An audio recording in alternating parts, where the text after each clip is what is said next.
All right, guys, in this video, we're going to be talking about women, specifically in New York City, and we're also going to hear from a matchmaker that also spent several years in New York City trying to match up women. You're going to learn very, very quickly what the problem is with women, maybe specifically in that city, but in general, and why they're getting horrible results in their life. Let me grab this first video and play it for you, and then we'll get to the matchmaker. I believe I have cracked the case into why it's so hard dating in New York City, and it's actually very simple. It boils down to one simple thing that actually runs the whole entire world, and it's money, okay? Living in New York is expensive as is. As one human being paying for herself to live in New York City, it's so expensive. Rent is like $3,500 for a 600 square foot apartment. Then you got groceries, phone bills, utilities, streaming services, coffees, pizza for lunch, night on the town with your girlfriends. It's so expensive to live in New York City. Now imagine being a man who has to pay for the dates. And if you're the type of girl who does splitsies, good for you. I'm just saying, as a man who's paying $400+ a week to take a girl on a nice date, at the end of the month, my man's is checking his bank statement going, I can't do this anymore. I cannot keep paying for this lifestyle, for this. I can't do this anymore. My man's is down bad. Okay, so it's not that you're ugly. It's not that you're unattractive. It's not that you're not smart enough. It's not that you're anything. You're amazing. You're worthy. You are outstanding, impeccable, successful, creative, all these amazing things. It's simply that he cannot afford you. And that's okay. You might have to look in another age range, like a higher age range, if you want someone who's going to take you out on these great dates. Or maybe you want to just keep doing you and make money for yourself and take yourself on those dates. I don't know, but it's very simple. He can't afford you, babe, and that's okay. It's not about you. It's just that living in New York is very hard, and he decided after 4 dates that he didn't want to pay for it anymore. He ghosted you. He can't afford you. He doesn't want to see you this week. He can't afford you. Okay? He's being all weird and not texting you like he used to. He can't afford you. It's that simple, okay?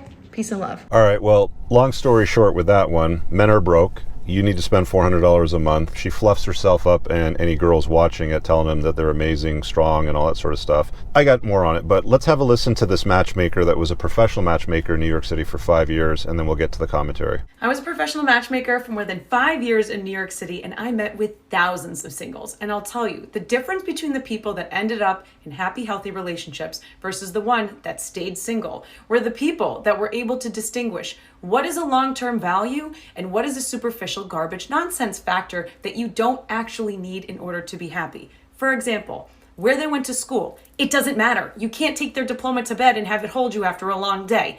How much hair is on their head. It truly doesn't make a freaking difference because it's all going to fall out eventually. How tall they are has no meaning or dictation of how much they can protect you and be there for you.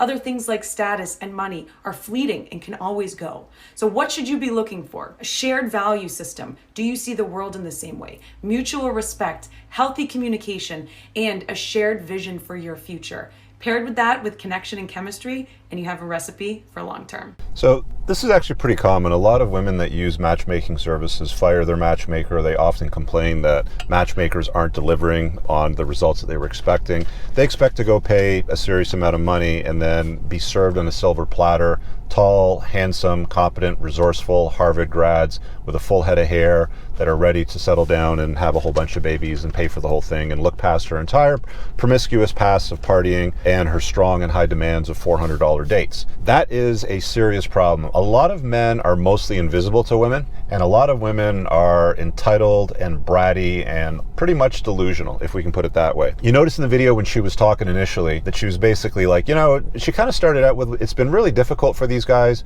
but at the same time, if they're not paying for these dates or willing to spend $400 plus for these dates, they're brokies, they can't afford you, you're strong, you're beautiful, you know, you deserve better, so don't waste your time. Maybe date a little bit older, hold off for the one sort of thing. And that's really not working out for a lot of women because they find themselves in a situation where they're single, they don't have a guy, they find themselves in a position where they're basically just being used for sexual intimacy by the guys that they want to be with that aren't willing to commit to them. So dating older isn't going to really solve a lot of that for them. complaining that guys can't afford them, as if there should be a price tag on dating them. I've said this before, and there's a story about the Skittles man on the Chateau Heartiste website. You guys can go Google just Skittles man Chateau Heartiste blog, and you can read it. The underlying theme, the underlying story is the more that a woman likes a guy, the lower the cost for you, or maybe the greater the discount, if you can put it that way. Dr. Ryan Taraban talks about this in his book, The Value of Others. You should check it out. The bottom line there is that women won't make you jump through hoops if they really like you. Again, ask these women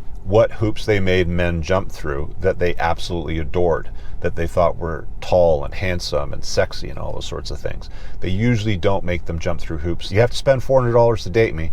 If you're not taking me to whatever fancy restaurant so I can take my Instagram pictures to show everybody the stories about the cool dinner that I had, which, by the way, guys, you often get left out of, or she forgets to mention that there's a guy paying for those dates. There's an entire world of women right now on dating apps using photographs that they had taken, that other men had taken them on dates, or maybe while they were on vacation in Santorini, while the volcanoes in the background and the white and blue roof buildings are sort of sitting around looking all pretty and beautiful with the bougainvillea vines climbing up the wall as she sits there holding a glass of wine in front of a plate of food that he probably paid for the trip for, and the food. So don't think for a minute that you have to spend money on women to get them to like you, because at the end of the day, the Skittles man proved that women that absolutely adore a man don't really care about pricing. And the more that they actually like you, the greater the discount you're going to find at the checkout. So with that being said, that answers the question of why there's so many women that are single. It also answers the question as to why that's really not going to change anytime soon, because of the entitlement and the delusion that they deal with.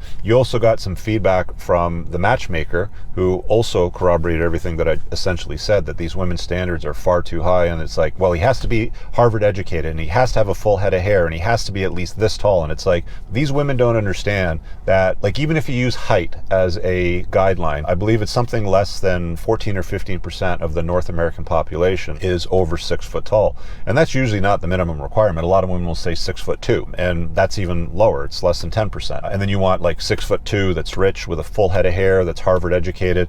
You can see as you start sort of going through all of these qualifiers, they're actually disqualifiers, and there's probably less than 1% of the male population in that city that would actually meet her criteria.